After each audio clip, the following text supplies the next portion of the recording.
types of breast surgery, and there are different reasons why people also need breast surgery. So we'll go all the way from the treatment of breastosis. Breastosis means the breast falling, and so we'll do what's called mastopexy. That is a breast lift for breastosis, the breast that is falling. So we can do a breast lift. We can also increase the size of the breast. This is called augmentation mastopexy, that is breast enlargement. We can also reduce the size. This is called reduction mammoplasty, or breast reduction in everyday parlance. And also we can reconstruct a breast where one does not exist. The commonest reason why we need to make a whole new breast is because the breast has been removed for treatment of breast cancer. So the breast has a disease, breast cancer, and the breast has been removed, and then we need to reconstruct the breast. This is the main reason why we need to make a whole new breast. In very rare situations where people do not have breast at all, so the person grows and there is no breast at all, so then we have to make, and I've had a few patients like that. So we have to go make a whole new breast for them because their breast just didn't develop, or it was so small, maybe like the size of the male breast, it doesn't even exist at all. So in that situation, we have to make a new breast for the person. So this is sort of the spectrum of breast surgery. This is all the areas covered for which we do breast surgery. So starting from, I'll go back. We start with mastopexy, which is breast lift. So a lot of women, we request a breast lift at different stages of life for different reasons. And this is very personal to people because what is acceptable to one person may be different for another person. So, but the breast falling, it may be just the way the breast is developed from the beginning. Secondly, it could be the effect of gravity over time will make the breast to fall. Aging will make the breast to fall. Pregnancy and breastfeeding also can affect the breast. Then breast size, if the breast is on the big side, the likelihood that it's going to fall because the effect of gravity is more. So these are the various reasons why we have what we call breastosis, that is breast falling. And then we take care of this by doing a mastopexy or a breast lift. And normally this is best done through surgery. So we do the surgery, and it's a very safe surgery to do because we're working on the surface. We're not going to where any critical organ of the body is. So this is a very safe surgery, very low risk surgery when you're doing a breast lift. Then we can also increase the size of the breast. Some people who have breasts that are very small with their body frame. And there are various ways we can increase the size of the breast.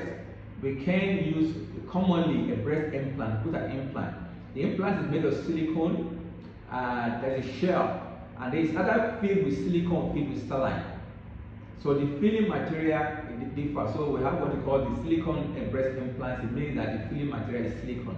And silicone gel, normally it will have the same consistency like the natural breast.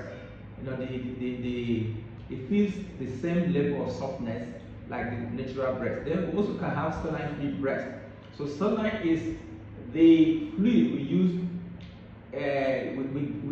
to rehydrate, or when we give intravenous, we give blood fluid directly into the blood. We use normal saline, and that normal saline is the same we use to fill drip water that has salt. And so the salty drip water is what we use to fill the saline breast implant. But the shell is made of silicone, which is generally medically inert in the sense that your body will not react to it. The breast implants were on the market and they are generally very safe. But most breast implants that are problematic are, let me say the Western world are out of the market. So mostly in our practice here, we either use elegant breast implant. This is from Europe and from the US, and we use Motiva. So Motiva breast implant and elegant breast implants are the ones we use commonly in our practice. So actually, those are the only two that we use in our practice. So they are about the best implant on the market. Also, we can use fat to increase the size of the breast. One drawback of using it, so fat is natural to your body, so your own very fat we use, and the breast normally will contain fat. So we're just adding to it what is normally there. The drawback is that or the negative disadvantage of using fat is that sometimes you may need to do it more than once. Then two, sometimes the fat can form lumps in the breast, and this is why sometimes some people don't like it, and this is the reason why the breast implants are preferred. Then we can also do a breast reduction. Some people have breast that the size is on the big side, and for some people it's causing shoulder pain or upper back pain, back pain generally. So we can, or maybe even forming brag grooves on the shoulder. So if your breast form, you have brag grooves on your shoulder, it's most likely that the breast is too big in size, and then you need, to have a breast reduction. So breast reduction is something we do safely. So we reduce the size of the breast, and then there are different approaches to reducing the breast. So this surgery that you have under mostly under general anesthesia. So there are different approaches to breast reduction depending on the size of the breast we're starting with, and also other goals that the person may have in mind to achieve. Generally, when we do a breast reduction, we lift the breast in the same sitting. One concern that some people may have in respect to breast reduction is, will I be able to breastfeed again? And so that will depend on the amount of the breast tissue we have to remove.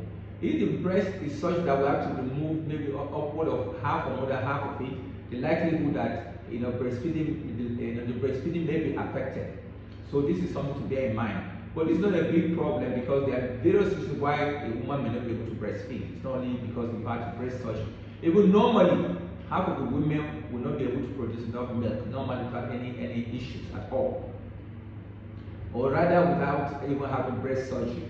So that is one concern some people may have with breast reduction, the ability to be able to breastfeed. It's not variable. If the reduction is very small, then the person must be able to breastfeed how the person would have breastfed ordinarily. So far we have talked about breast lift, breast enlargement, and breast reduction. The next thing I'm going to talk about is breast reconstruction. So some persons are living with breast cancer. So the person is living with breast cancer, the person has had chemotherapy, radiotherapy, has had a mastectomy, that is, the breast is removed. So we can make another breast for the person, and generally having a breast reconstruction improves the quality of life for somebody living with breast cancer. One of the reasons why a number of women would delay treatment for breast cancer in the environment, because they don't want to have a mastectomy, they don't want the breast removed. But the good news is that we can make a new breast. Sometimes we can even do it at the same sitting. So if planned, especially for early stage breast cancer, at the time of doing the mastectomy, that is removing the breast, the cancer affected breast tissue, we can make a new breast within the same surgery. So the person comes out of the theater and already have another breast there. So then the other aspect we talk about when we do breast reconstruction is that it's in stages.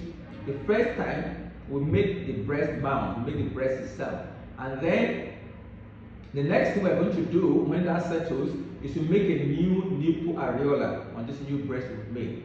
And then the next stage is to equate the size and the shape of the two breasts. So this is why the breast reconstruction is in phases.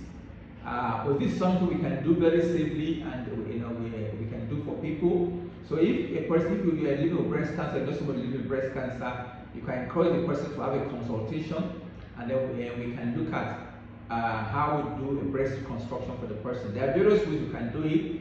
We can use the person's natural tissue, we can use implant, we can use a combination of the person's natural tissue and breast implant.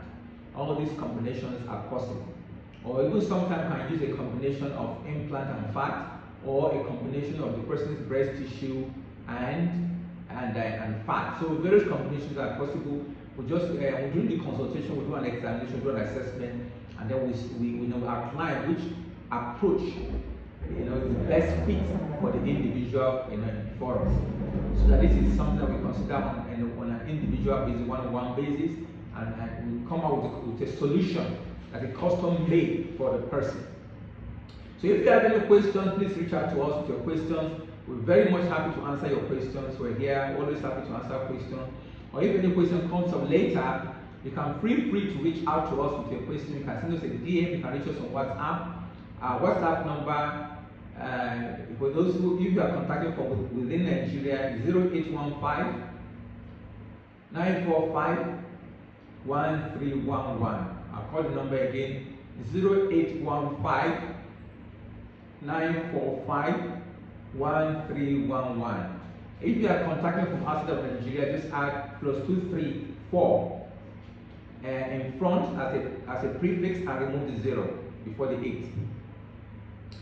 So that should be +234 815 945 1311. That's our number. You can reach us on WhatsApp. You can even give us a call. I'll be very much happy to talk with you and to hear from you. So this is the topic we're talking about, just an overview of breast surgery. Another day we can take a particular one and go into further details. If you have any questions, feel free to reach out to us. Thank you very much for joining us today on this live session, and I wish you a great week ahead. Thank you.